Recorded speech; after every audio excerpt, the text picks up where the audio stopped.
அண்மை செய்தியை பார்க்கிறோம். சொத்து குவிப்பு வழக்கில் இருந்து அமைச்சர் பொன்முடி விடுதலை செய்யப்பட்டதற்கு எதிராக தாமாக முன்வந்து விசாரணைக்கு எடுத்த வழக்கின் இறுதி விசாரணை தொடங்கியிருக்கிறது.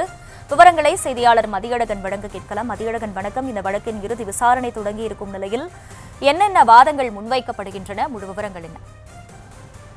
கடந்த 1996 முதல் 2001ஆம் ஆண்டு வரை திமுக ஆட்சி காலத்தில் போக்குவரத்துறை அமைச்சராக பதவி வகித்த காலத்தில் 1,36,00,000 ரூபாய் அளவிற்கு சொத்து குவித்ததாக 2002ஆம் ஆண்டு அதிமுக ஆட்சி காலத்தின் பொழுது அமைச்சர் பொன்முடிக்கு எதிராக வழக்கு பதிவு செய்யப்பட்டது. விழுப்புரம் நீதிமன்றத்தில் விசாரணையில் இருந்த இந்த வழக்கு வேலூருக்கு மாற்றப்பட்டது.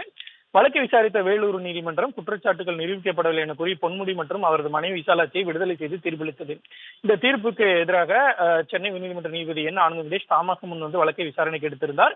இந்த வழக்கு இன்று மீண்டும் விசாரணைக்கு வந்த பொழுது அமைச்சர் பொன்முடி தரப்பில் ஆஜரான மூத்த வழக்கறிஞர் என்.ஆர். இளங்கோ வழக்கை வேலூர் நீதிமன்றத்திற்கு மாற்ற வேண்டும் என்று குற்றம் சாட்டப்பட்டவர்கள் தரப்பில் எந்த கோரிக்கையும் வைக்கப்படாத நிலையில் குற்றம் சாட்டப்பட்டவர்களின் விளக்கத்தை கேட்காமல் வழக்கு மாற்றப்பட்டுள்ளதாகவும் அதற்கு குற்றம் சாட்டப்பட்டவர் பொறுப்பாக மாட்டார் என்றும் வாதிட்டார். மேலும் ஏற்கனவே 70% விசாரணை முடிக்கப்பட்ட வழக்கில் நீதி விசாரணை மேற்கொண்டதாகவும் 5 நாட்களில் தீர்ப்பு அளிக்கப்படவில்லை என்றும் வேலூர் நீதிமன்ற நீதிபதி தாக்கல் செய்த மனுவை மூத்த வழக்கறிஞர் சுட்டிக்காட்டினார்.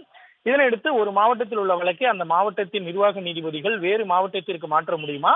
அனைத்து நீதிபதிகள் அடங்கிய குழு முன்வைக்காமல் தலைமை நீதிபதி வழக்கை வேறு மாவட்டத்திற்கு மாற்ற ஒப்புதல் வழங்க முடியுமா என்பது குறித்து விளக்கம் அளிக்கும்படி தமிழக அரசினுடைய தலைமை வழக்கறிஞர் PS ராமனுக்கும் பொன்முடி தரப்பு மூத்த வழக்கறிஞர் என்.ஆர். இளங்கோவுக்கும் நீதிபதி என். ஆனந்த் வெங்கடேஷ் உத்தரவிட்டிருக்கிறார்.